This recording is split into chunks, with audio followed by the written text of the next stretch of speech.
Hi everyone, welcome to Chem Optimize. I hope all of you are doing well. So आज हम लोग और एक वीडियो देखने जा रहे हैं of rapid revision series.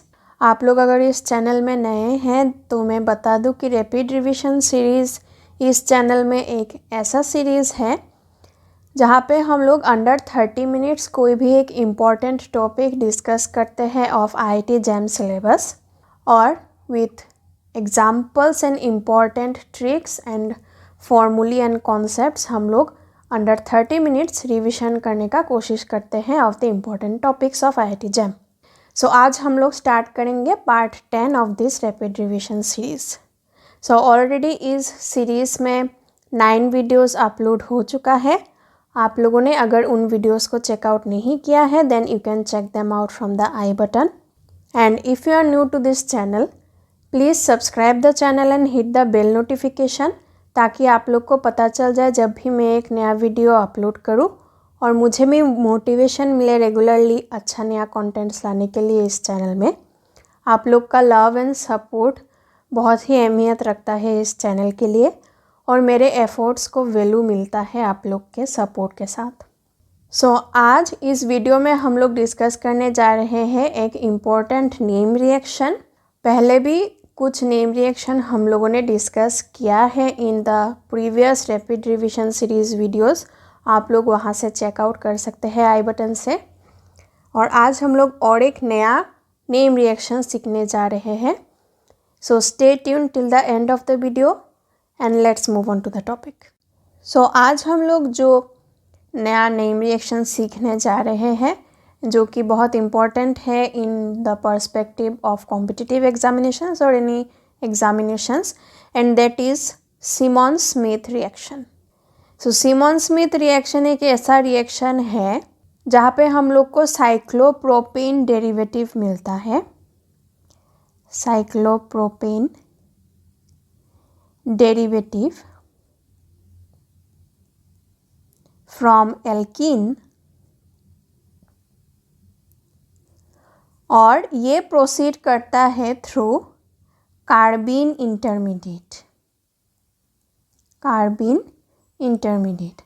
So last जो हम लोगों ने नेम रिएक्शन डिस्कस किया था इन रैपिड रिवीजन सीरीज वो सब कार्बोकेटायन इंटरमीडिएट से प्रोसीड कर रहा था but this name reaction proceeds through carbene intermediate.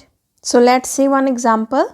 For example ये अगर एक एल्कीन हो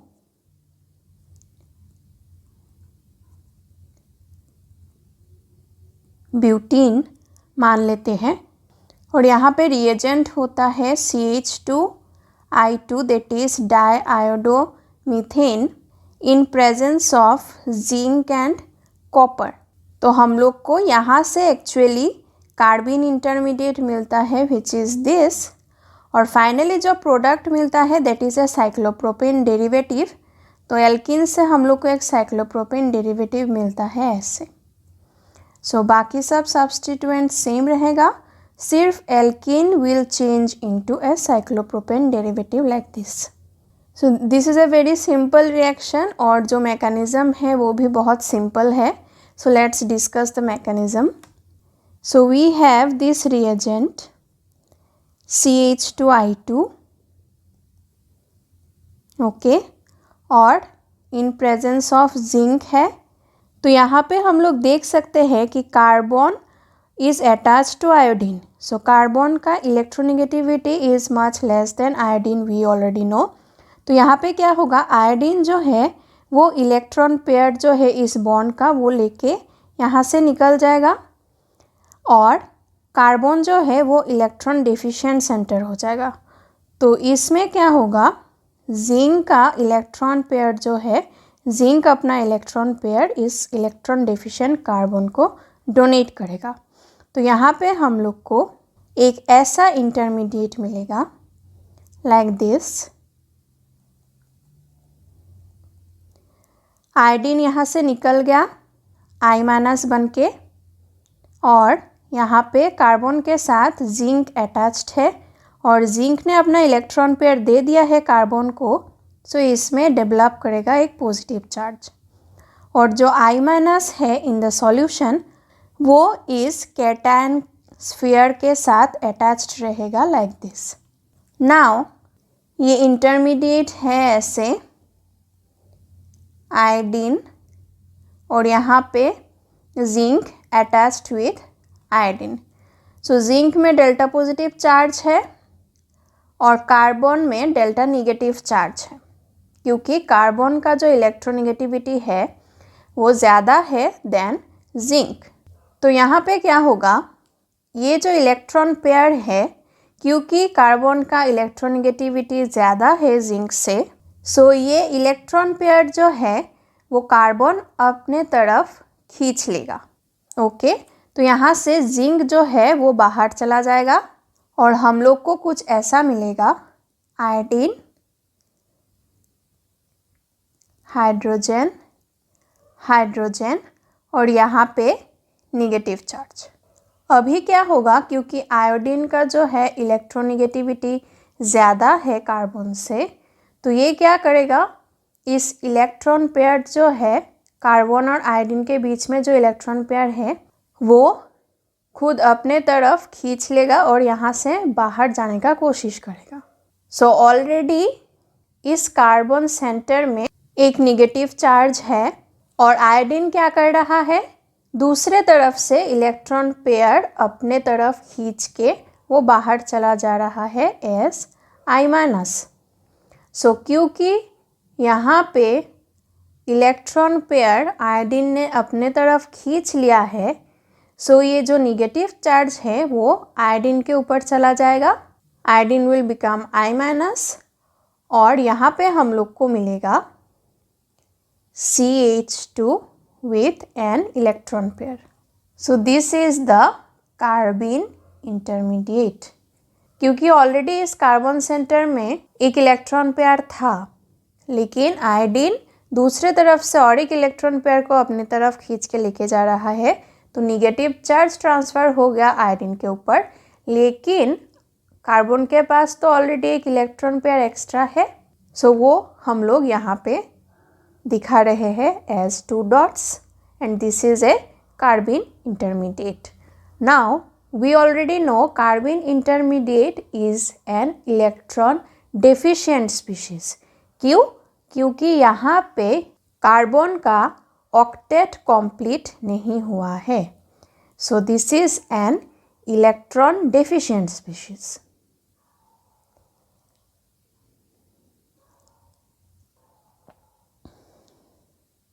सो ये बात हम लोग को ध्यान में रखना है and now we will discuss some examples.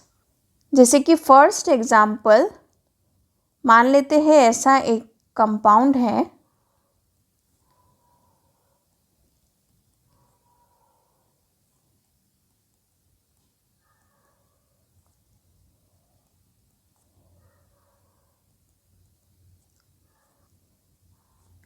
और रिएजेंट दिया गया है CH2I2 with zinc and copper. So हम लोग को पता है क्योंकि यहाँ पे एल्कीन है 2 और ये रिएजेंट सिमोन स्मिथ रिएक्शन का रिएजेंट है, तो यहाँ पे हम लोग साइक्लोप्रोपेन डेरिवेटिव बनाएंगे। लेकिन यहाँ पे क्वेश्चन आता है, क्योंकि यहाँ पे 2 एल्कीन पार्ट है, तो कौन से एल्कीन पार्ट में हम लोग को साइक्लोप्रोपेन डेरिवेटिव बनाना है या फिर दोनों में ही बनाना है। तो यहाँ पे बात आता है सिलेक्टिविटी का। तो हम लोग को सिलेक्ट करना है कि कौन सा एल्कीन पार्ट जो है वो साइक्लोप्रोपेन डेरिवेटिव में कन्वर्ट होगा। तो यहाँ पे एक चीज़ ध्यान में रखना है, क्योंकि कार्बीन जो है वो इलेक्ट्रॉन डेफिशिएंट है, सो दिस कार्बीन डेरिवेटिव और this reagent will attack the electron rich double bond. So हम लोग को ये देखना है कि कौन सा डबल बॉन्ड इलेक्ट्रॉन रिच है। जो डबल बॉन्ड इलेक्ट्रॉन रिच होगा वहाँ पे ये रिएजेंट अटैक करेगा। तो यहाँ पे हम लोग देख सकते हैं, क्योंकि ये डबल बॉन्ड जो है वो कार्बोनिल के साथ कॉन्जुगेशन में है, सो यहाँ पे carbonyl is an electron withdrawing group और यहाँ पे ऐसे कॉन्जुगेशन हो सकता है। So this alkene is not electron rich, it is electron deficient. So this alkene is the electron rich one, और यहाँ पे साइक्लोप्रोपेन डेरिवेटिव बनेगा। सो will get the product like this. पहले मेन बैकबोन बना लेते हैं। सो बाकी सब सेम रहेगा। ये एल्कीन साइक्लोप्रोपेन डेरिवेटिव में कन्वर्ट नहीं होगा। This will be converted to cyclopropane derivative. So will get a product like this. Next example देखते हैं। मान लेते हैं कोई एक एल्कीन है ऐसा,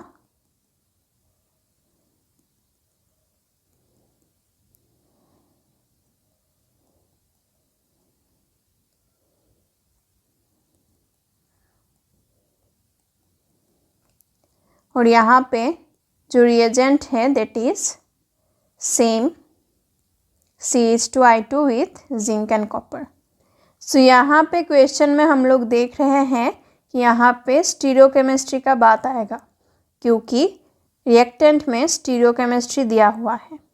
सो यहाँ पे जो कार्बिन फॉर्म होता है that is a singlet carbene. Carbene दो तरीके का हो सकता है, singlet and triplet. And in singlet carbene जो स्टीरियोकेमिस्ट्री रहता है रिएक्टेंट का, वही प्रोडक्ट का स्टीरियोकेमिस्ट्री होता है। Means if it is cis it will remain as cis, if it is trans then in product also it will be trans and so on. So singlet carbene जो है वो stereo specific reaction देता है हम लोग को, मतलब stereochemistry same रहता है। सो यहाँ पे हम लोग डिसाइड कर लेते हैं पहले कि रिएक्टेंट का स्टीरियोकेमिस्ट्री क्या है। तो हम लोग देख सकते हैं कि रिएक्टेंट का स्टीरियोकेमिस्ट्री जो है वो है ट्रांस। सो प्रोडक्ट का स्टीरियोकेमिस्ट्री भी ट्रांस ही होगा। सो यहाँ पे हम लोग को एल्कीन से साइक्लोप्रोपेन डेरिवेटिव बनाना है, तो हम लोग बना लेते हैं। उसके बाद बाकी सब सेम ही रखेंगे, क्योंकि ये स्टीरियो स्पेसिफिक रिएक्शन है। सो बाकी सब स्टीरियोकेमिस्ट्री सेम रहेगा and will get the product like this. तो ये भी ट्रांस होगा, so this will B A stereo specific reaction. Next एक कॉन्सेप्ट डिस्कस करना है कि अगर रिएक्टेंट में एल्कोहलिक पार्ट रहे या फिर इथार पार्ट रहे, तो जिस तरफ मतलब जिस प्लेन में एल्कोहल या फिर इथार रहेगा उस प्लेन से ही रिएजेंट अटैक करेगा। क्यों? क्योंकि ये जो रिएजेंट है हम लोगों ने मैकेनिज्म में देखा है कि ऐसा बनता है जहाँ पे जिंक डेल्टा पॉजिटिव गेन करता है और कार्बन में डेल्टा नेगेटिव चार्ज आ जाता है। सो अगर एल्कोहल या फिर इथर रहे तो उसका जो ऑक्सीजन का लोन पेयर है उसके साथ इस जिंक का चिलेशन होता है। सो इस चिलेशन के लिए ये ईथर या फिर एल्कोहल डिसाइड करता है कि कौन से प्लेन से ये इंटरमीडिएट जो है या फिर रिएजेंट जो है वो अटैक करेगा। सो जिस प्लेन में एल्कोहल या फिर ईथर रहेगा उस प्लेन से ही अटैक होगा ऑन द एल्कीन। कुछ एग्जाम्पल देखते हैं। For example this is number 3। अगर एक रिएक्टेंट रहे ऐसा और यहाँ पे रिएजेंट दिया हुआ हो CH2I2 with zinc and copper. Now क्योंकि ये एल्कोहलिक पार्ट जो है वो अबव द प्लेन है, सो ये साइक्लोप्रोपेन डेरिवेटिव जो है वो भी अबव द प्लेन ही बनेगा, क्योंकि यहाँ पे ये ऑक्सीजन के साथ रिएक्टिव इंटरमीडिएट का जो जिंक है उसका चिलेशन होगा। सो ये साइक्लोप्रोपेन डेरिवेटिव जो है वो अबव द प्लेन ही बनेगा। सिमिलरली और एक एग्जांपल देखते हैं। अगर ऐसा रहा, मान लेते हैं एक रिएक्टेंट और हम लोग को रिएजेंट दिया हुआ है CH2I2 with zinc and copper. Now क्योंकि ये इथर पार्ट जो है वो अबव द प्लेन है, सो यहाँ पे साइक्लोप्रोपेन डेरिवेटिव जो बनेगा ऑन द एल्कीन पार्ट वो भी अबव द प्लेन ही बनेगा। तो ये ऐसा बनेगा on the same plane as the ether. और एक एग्जाम्पल देखते हैं। अगर हम लोग को एक ऐसा कुछ बड़ा एक कंपाउंड दिया हुआ रहे, डराने के लिए हमेशा कॉम्पिटिटिव एग्ज़ाम्स में ऐसे बड़ा बड़ा कंपाउंड्स देते हैं एग्जामिनर्स, बट डरना नहीं है क्योंकि ये जो रिएक्शंस होता है जिसमें बड़ा बड़ा कंपाउंड्स दिया हुआ रहता है वो रिएक्शंस जनरली बहुत इजी होते हैं। देखने के लिए कंपाउंड बड़ा होगा, हम लोग को डराने के लिए बड़ा दिया हुआ रहेगा स्ट्रक्चर, लेकिन एक्चुअल में वो रिएक्शंस इजी होते हैं क्योंकि अगर हम लोग को कॉन्सेप्ट पता है हम लोग इजीली अप्लाई कर सकेंगे एंड विद इन सेकेंड्स हम लोग आंसर निकाल लेंगे। सिर्फ डराने के लिए हम लोग को कंफ्यूज करने के लिए बड़ा बड़ा स्ट्रक्चर दिया हुआ रहता है। तो अगर बड़ा बड़ा स्ट्रक्चर्स एग्ज़ाम में देखो तो डरना नहीं है, काम माइंड में जस्ट क्वेश्चन को अप्रोच करना है। अगर कॉन्सेप्ट पता हो तो विद इन सेकेंड्स आंसर निकल जाएगा। So be confident and never be afraid of big structures. So अगर हम लोग को ऐसा एक स्ट्रक्चर दिया हुआ रहे तो यहाँ पे 3 एल्कीन पार्ट है, one is this, another is this and another is this. Then obviously हम लोग को पता है कि ये वाला पार्ट और ये वाला पार्ट तो रिएक्ट नहीं करेगा because they are electron deficient. We want electron rich alkene, so this part will react. Now हम लोग को ये भी डिसाइड करना है इसका स्टीरियोकेमिस्ट्री।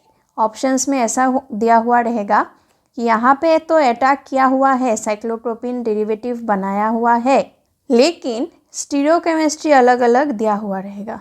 तो हम लोग को कंफ्यूज करने के लिए ऐसा ऑप्शंस रहेगा ऑब्वियसली एग्जाम्स में। सो कंफ्यूज नहीं होना है। यहाँ पे रिएजेंट दिया हुआ रहेगा CH2I2 zinc with copper. So this is Simone Smith reaction. So बाकी जो पार्ट है वो तो सेम ही रहेगा। तो ये ड्रॉ कर लेते हैं हम लोग।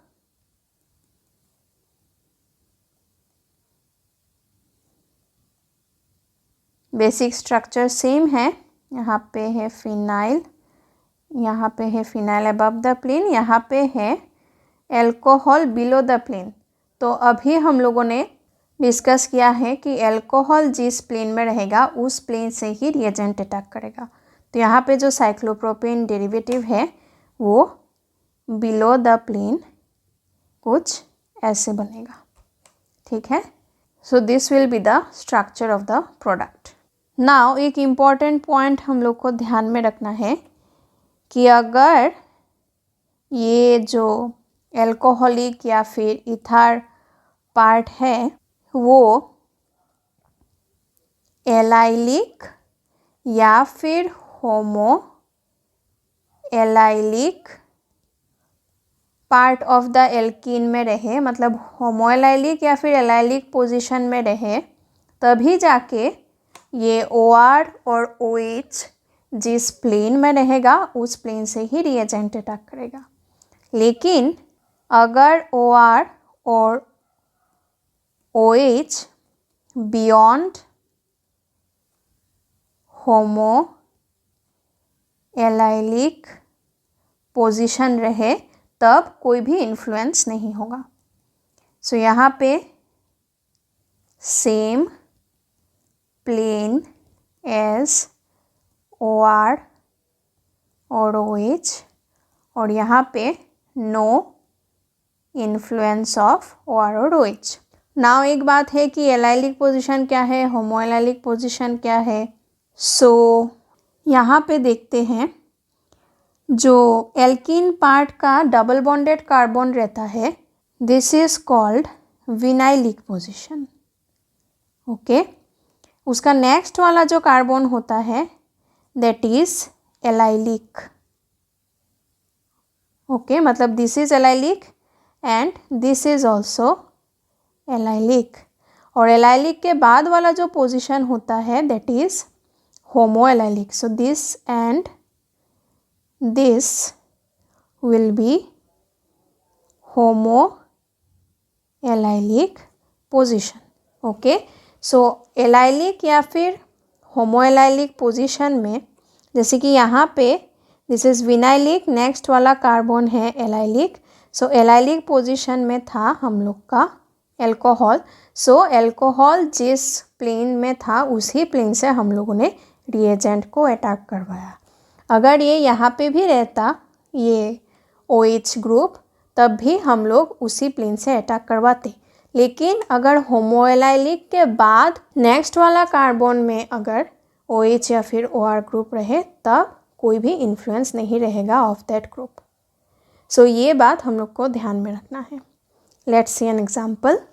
सो this is example number 6 and it will be the last example. जैसे कि कोई कंपाउंड है ऐसे हम लोग का,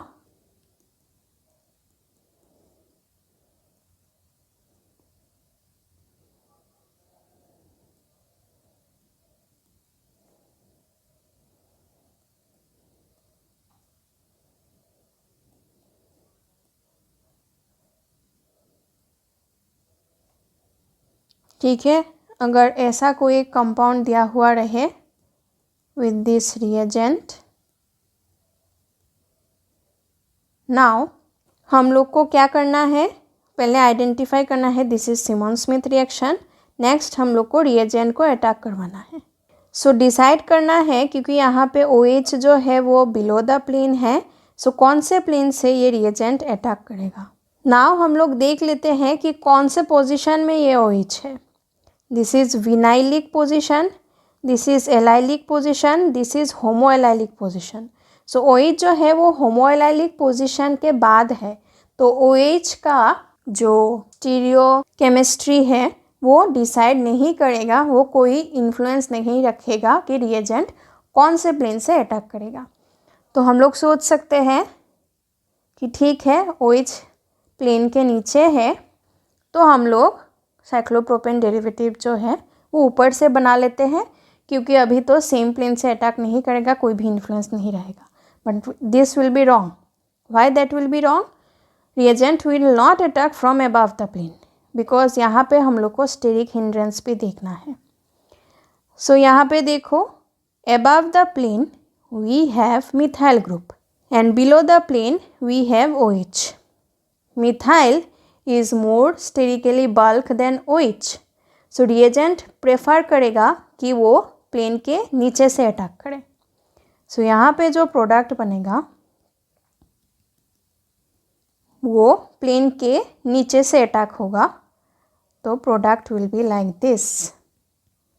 दो यहाँ पे OH ग्रुप का कोई भी इन्फ्लुएंस नहीं है on the attack of the reagent, still due to reason here is steric hindrance. So due to steric hindrance ये reagent जो है वो प्लेन के नीचे से अटैक कर रहा है। सो ये सब छोटा छोटा चीज़ें बहुत ध्यान में रखना पड़ता है while solving the questions of organic.